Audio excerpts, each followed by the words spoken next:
भाइ हामी कहाँ गएको अब डम्बरको सुँगुर फार्म डम्बर दाजुको सुँगुर भिजिट गर्नु गएकै सुँगुर फार्म हामीले अध्ययन दिएको थियौँ कि के कस्तो पाल्दैछ अब चाहिँ तपाईँहरूलाई तल गएर चाहिँ यहाँ हामी हेर्नु गएको हजुर अब आइहाल्छ त्यहाँ काम गर्ने पनि राखेको कस्तो छ अब लुते सन्जो अहिले गएर हामी डल्लै फर्म उठाउने हो गएको तपाईँहरूलाई अहिले देखाउँछु तल फार्ममा पुगेर कस्तो के कस्तो हुँदैछ फार्म कतिको प्रोग्रेस छ हाम्रो दाउ डम्बर दाजुको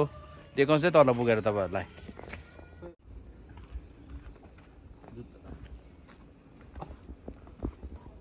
तीन भाइ चाहिँ अगाडि लाग्यो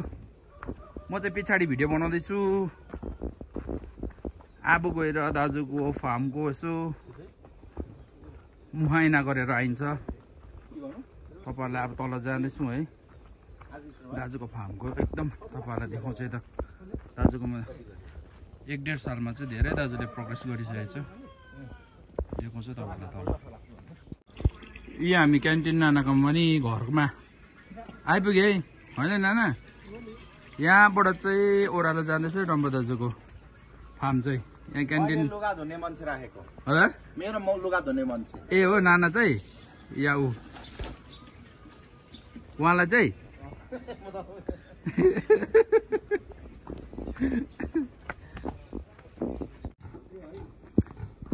यति बेला भने चाहिँ हामी दाजुको फार्ममा आइपुगेको छ मुहाइना गर्दैछु यहाँनिर दाजुको फार्ममा दाजु यो चाहिँ माउ हो यो हजुर यहाँ रहेछ दाजुको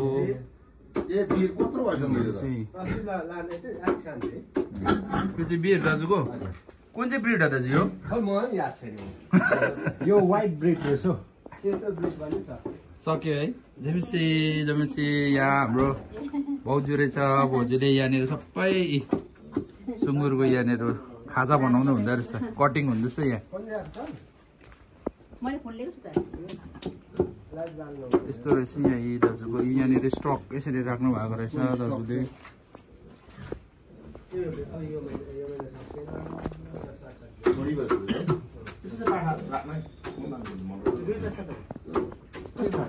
यहाँ रहेछ ए यहाँ चाहिँ अब दाजु यो बेला हुँदैछ यो है 1 महिना बोकी गएको रहेछ यो ब्रिड चाहिँ लोकल दाजु यो हजुर हेम्सार यो हेम्सार रहेछ है अब महिना दिन पुग्यो भने अब लगभग दाजुको 20 दिनमा यो निस्किने रहेछ यहाँ दाजुको यहाँनिर चाहिँ काउन्ट गर्दा चाहिँ निकै रहेछ है 8-9 वटा रहेछ त्यहाँनिर एउटा यहाँ रहेछ है यो चाहिँ मासुको लागि दाजु यो मासुको लागि रहेछ दाजुको यो यतापट्टि रहेछ यो त अर्को माउ रहेछ यही दाजुको फार्ममा यहाँ रहेछ अर्को माउ यहाँ पनि रहेछ दाजुको उयो रहेछ बच्चाहरू यो अझै सानो रहेछ यो जान्दैछु हामी यहाँ रहेछ अर्को माउ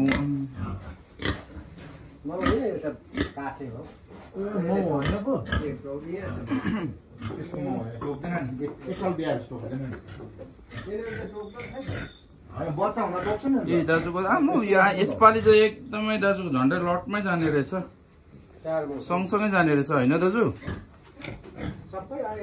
एउटै टाइममा दाजुको बिक्री हुने रहेछ है अबको 20 दिनमा चाहिँ 20 दिनभित्र चाहिँ यहाँ रहेछ दाजुको 38 वटा पाठा 38 वटा चाहिँ पाठा रहेछ दाजुको अहिले दाजु अब यो कति दिनमा रेडी हुन्छ अलिकति भनिदिनुहोस् न दाजु अब 20 दिनमा रेडी हुन्छ दाजु अर्को महिना अब 1 महिना अब 1 महिना है अझै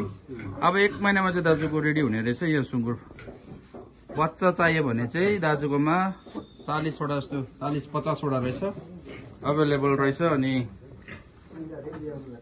दाजु रेट कसरी छ अहिले तपाईको यो बच्चाको 7,000 5,000 7,000 बुच्चा 7,000 7,000 बुच्चा अनि भुनी चाहिँ 5,000 है दाजु अब यो भिडियो हेरेर आयो भने अलिकति डिस्काउन्ट हुन्छ नि त होइन दाजु अलिकति होइन दाजु हेर्नुपर्छ अलिकति त डिस्काउन्ट हुन्छ नि त दाजुले यो भिडियो हेरेर आयो भने चाहिँ तपाईँहरूलाई अलिकति लिनु आयो भने 8,000 डिस्काउन्ट हुने रहेछ 7,000 मा तपाईँहरूलाई बेसी भनेको 400-500 रुपियाँ दाजुले डिस्काउन्ट पनि गरिदिन्छ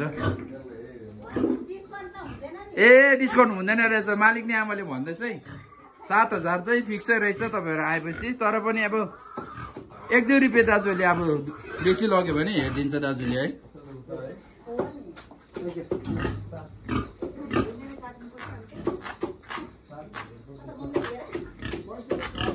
एकदमै दामी फार्म छ यसरी स्टक राख्नु पर्छ दाजुले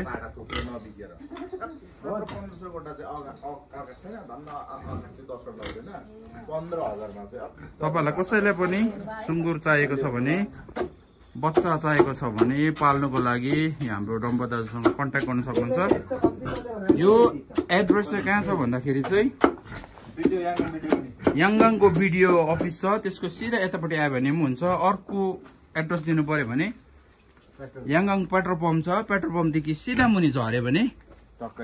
यहाँनिर 5 मिनट हिँड्नु पर्दैन यहाँनिर यो फार्ममा आइपुग्नुको लागि तपाईँले त्यहाँ दाजुको फार्ममा भिजिट गरेर तपाईँहरूले एभाइलेबल रहेछ अब 20-25 दिनमा दाजुको फार्मबाट एकदमै सुँगुर पाउने रहेछ तपाईँहरूले त्यहाँबाट लिन सक्नुहुन्छ यहाँ माथि देखाइदिँदैछु यहाँ माथिबाट चाहिँ हामी यहाँको बाटो यो हो अनि यतानिर चाहिँ यहीँनिर चाहिँ यहाँ बिएसी याङगाङ बिएसी चाहिँ यहीँनिर छ है यहाँबाट वकिङ डिस्टेन्स अलि बिग्न 3 मिनटमा हामी पर पुग्न सक्छ यस्तो छ यहाँनिर दाजुको फार्म चाहिँ फार्म ओनरमा हुनुहुन्छ दाजुको नम्बर म डिस्क्रिप्सनमा लगाइदिन्छु कसैलाई चाहियो भने सुँगुर चाहिएको छ भने 20-25 दिन बादमा तपाईँले कल गर्न सक्नुहुन्छ दाजुसँग फाइनली हामी रोड आइपुग्यो रोडमा आइपुग्यो हामी सबैजना बसिरहेको छौँ उता फर्किरहेको छ सतीश भाइले नयाँ गाडी ल्याएको छ पर बोलेरो कालो पछाडिको बोलेरो सतीश भाइले ल्याएको नयाँ भाइलाई बधाई छ यहाँ सबैजना रोडमा आइपुग्यो अब चाहिँ क्यान्टिनको अगाडि यहाँनिर पेट्रोल पम्पको अगाडि तपाईँलाई धेरै धेरै धन्यवाद मेरो भिडियो कस्तो लाग्यो कमेन्ट लाइक सेयर सब्सक्राइब गरिदिनु होला फेरि पनि अर्को भिडियोमा हामी भेट्नेछौँ तबसम्मको लागि स्टे ट्युन बाई बाई